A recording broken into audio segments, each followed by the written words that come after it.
Welcome to the Deep Dive. It's Wednesday, May 7th, 2025. Today, we're tracking human conflicts playing out across the globe, trying to get a handle on the patterns, the forces behind them.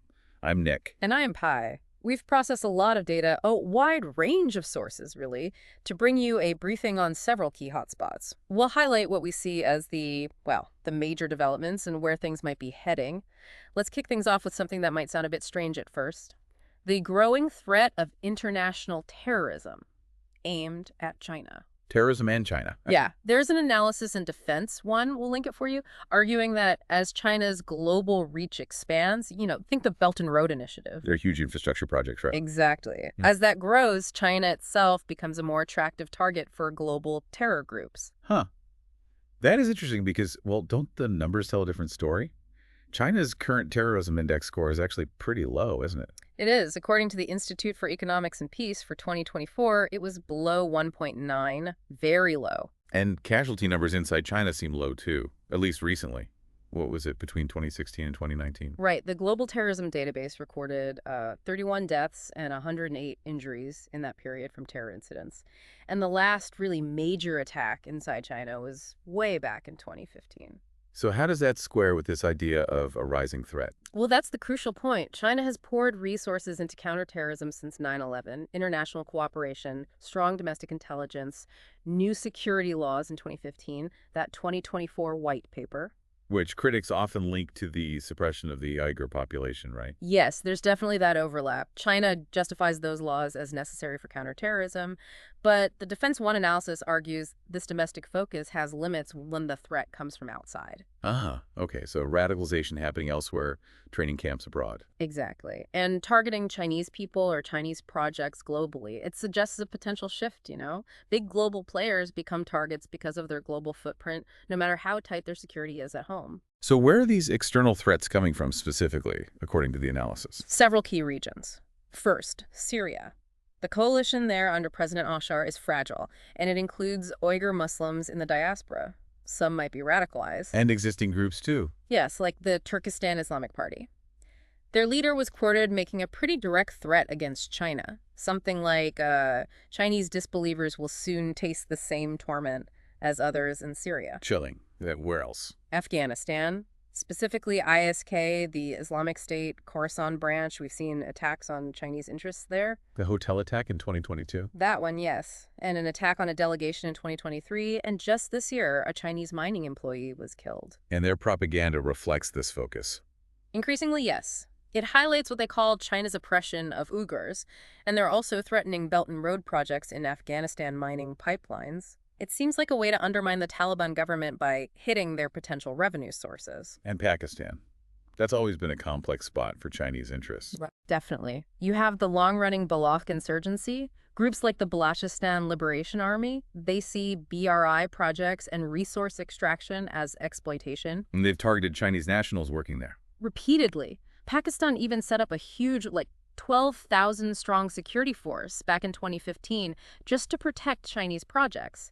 And it's not just Baloch groups. Other militants in Pakistan target Chinese interests too. The analysis also mentions something about domestic attacks in China, but by foreigners, using low-tech methods like car ramming, stabbings, like those non-terror mass attacks in 2024. Right. The argument is these are incredibly hard to stop, even with heavy surveillance. Because you can't just ban cars or knives. Exactly. And monitoring face-to-face communication is much harder than digital. So even with China's security state, these left-tech attacks by individuals, maybe foreigners who haven't left an online trail, pose a real challenge. So the analysis points to two main pressure points for China.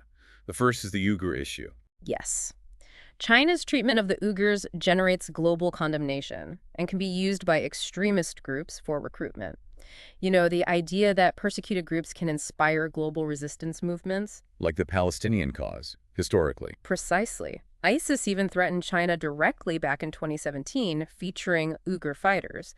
Their strategy might have shifted since then, but as China grows more powerful globally, that calculus could change again. And the second pressure point. The Belt and Road Initiative itself. It brings benefits, sure, but also criticism, resource harvesting, debt traps, forced relocations, exploitation. Which fuels resentment and insurgencies targeting BRI projects. like in Pakistan. Exactly. The sheer scale of BRI means Chinese assets, and people are now spread across many countries, lots of which already have existing insurgencies. So, like past global powers, China's becoming a bigger target simply by being bigger globally. That's the core argument. More influence, more assets, more personnel worldwide means more potential targets. Okay, let's shift gears to Syria. Renewed sectarian violence seems to be a major concern there. Yes, specifically, clashes reported recently in the southern town of Jaromir involving the Druze community. It seems to have been sparked by some kind of controversial audio recording. And the initial reports were confusing. Very. Some said government forces attacked the Druze, even shelled the town. Others claimed government forces were ambushed and executed by Druze militants. What seems clear is there were casualties on both sides. It highlights how fragile things still are, doesn't it? Even where the government has control on paper. Absolutely. The government faces huge challenges. Sanctions, integrating their security forces, relying on former rebels. This all comes after those awful massacres of Alawites back in March. Right, and this Jaromir violence escalated quickly. It did. Spread to As-Suwaida city. The Syrian Observatory for Human Rights reported a rising death toll, including Druze killed in a highway ambush. You had the pro-Damascus governor and Druze militias publicly blaming each other. What was the reaction from the Druze leadership? Strong. They held Damascus responsible.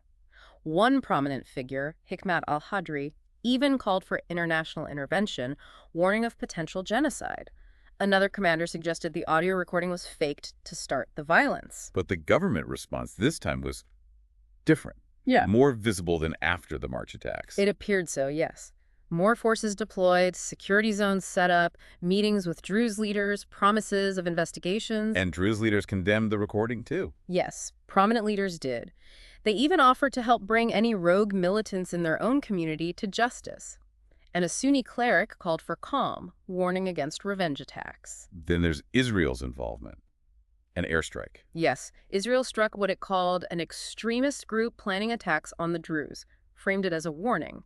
A Syrian security force member was reportedly killed, though. Israel obviously opposes the Damascus government and controls the Golan Heights nearby. Right, and this intervention highlights the divisions within the Druze community itself. How so? Well, some Druze factions are willing to work with Damascus for security, pragmatically. Others look to Israel for protection, pointing to the Alawite massacres as proof the government can't or won't protect them. And some worry the government forces are the main threat. Exactly. But then many other Druze strongly reject any Israeli interference, seeing it as cynical meddling. So the big question is whether Damascus can actually prevent this kind of violence long term, especially further away from the capital. Is this recent response a real shift or just specific to this incident? That's what we need to watch. It's really unclear right now. Okay, let's move across the Atlantic. Canada. Unexpected election result, and now a big shift in defense policy. That's right. The Liberals won, surprisingly, perhaps helped by Trudeau stepping down and tensions with the U.S. maybe rallying some national sentiment. And the key takeaway is that all major parties promised more defense spending. That feels new for Canada. It's a significant departure. Canada's defense spending has been historically low for a NATO member. Last year, what was it, 1.37% of GDP, near the bottom of the alliance? So this pivot, while maybe overdue, faces real hurdles. Huge hurdles. Prime Minister Carney is talking about hitting that 2% NATO target by 2030. The spending figures are a bit debated, maybe $18 billion, maybe $30 billion Canadian. And where's the money supposed to go? Recruiting and training, which is critical. New hardware icebreakers for the Arctic, submarines, unmanned systems, again, for Arctic protection.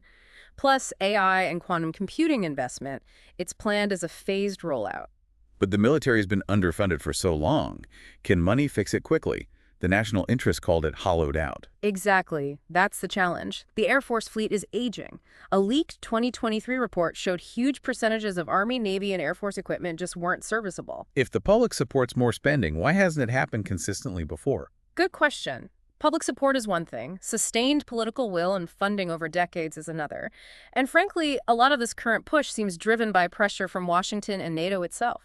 Especially with talk of NATO maybe raising the target to 3%. Precisely. That puts even more pressure on countries like Canada. And external factors could derail this, like U.S. tariffs. Definitely. A potential Trump administration and tariffs could really hit joint defense production, critical minerals trade. Politico mentioned the impact on things like that joint icebreaker program with the U.S. and Finland. Right. And the F-35 purchase is under review, too, because of U.S. tensions. Reportedly, yes. They might be looking at Sweden's Gripen instead. But even the Gripen uses American engines and is subject to U.S. export controls, so it's complicated. Still, more spending is a step in the right direction, presumably. Maybe partnerships with countries like Australia or South Korea could help. That seems like a logical path, exploring partnerships with other middle powers facing similar challenges. It's a positive step, but the road ahead is long and difficult for Canadian defense revitalization. All right, let's turn to our last major conflict zone for today, the African Sahel. The insurgency crisis there seems to be getting worse. Rapidly escalating, yes. The Sahel region is facing this incredibly complex mix of jihadist insurgencies, resistance movements, local conflicts. It's a huge threat to stability. It feels like a cascade of problems. Yeah. Governance failures, security issues, development challenges. Exactly. Creating fertile ground for extremist groups. You have new military regimes in places like Mali, Niger, Burkina Faso, often with weak control. Other governments in Nigeria or Mauritania seem unable or maybe unwilling to tackle the threats effectively. Sudan's conflict is mostly separate, but adds to regional instability. And the violence has surged recently. Dramatically. Just in the last few weeks, Niger saw deadly attacks near the borders, soldiers killed, foreigners kidnapped, and IS affiliate hit a mosque. Nigeria, horrific massacres by bandits. The farmer-herder conflict continues, plus Boko Haram and ISWAP attacks, with Boko Haram reportedly even regaining territory. Benin, too. Yes. The al-Qaeda affiliate JM claimed a major attack on military posts there, killing many soldiers. And in Burkina Faso, massacres by government-linked militias and militants are happening frequently, alongside attacks on police and soldiers. What are the broader trends you're seeing? Well, the armed groups are expanding their reach, consolidating power, moving into new areas. They're getting better at crossing borders, degrading law enforcement, and building networks. And their capabilities are improving. Clear signs of it.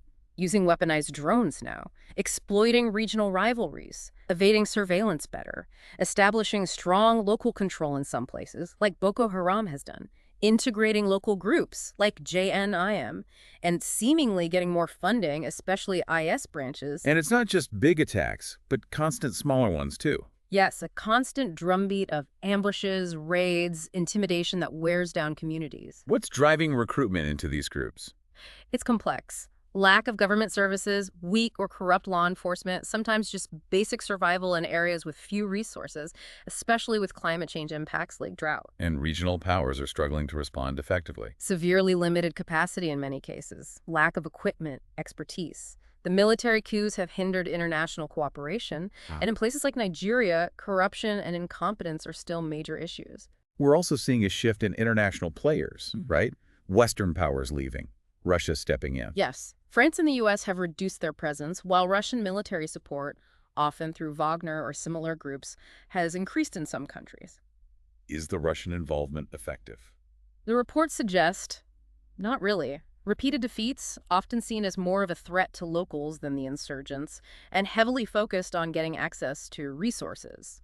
There's talk of a new Russia-backed joint force, but its impact is really uncertain. So the overall picture is grim. Insurgencies growing stronger, no real coordinated response. Exactly, and it's the civilian populations who are suffering the most from the violence and instability.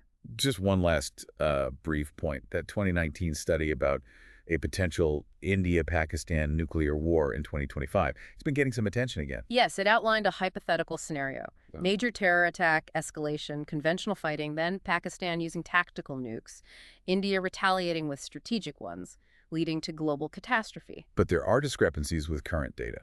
A couple of key ones. The study assumed around 250 nukes each. Current estimates are lower, about 172 for India, 170 for Pakistan, according to the Arms Control Association. Still terrifyingly high, but not the 500 the study used. And the immediate risk. Well, discussions online question the 2025 timeline specifically. And despite some chatter, there's no confirmed evidence of recent airstrikes or imminent large-scale conflict right now. It remains a hypothetical, though deeply worrying scenario based on that study's model. Okay, so processing all of this today. China, Syria, Canada's challenges, the Sahel crisis, the nuclear shadow over India, Pakistan. Absorbing all this information about human-driven conflicts, the sheer scale of the violence and the suffering, it really makes you wonder, why is there so much fear focused on the hypothetical risks of advanced AI, when the very real demonstrated capacity for immense conflict and devastation seems so deeply, deeply ingrained in humanity itself? Something to think about. Thank you for joining us for this deep dive into global events.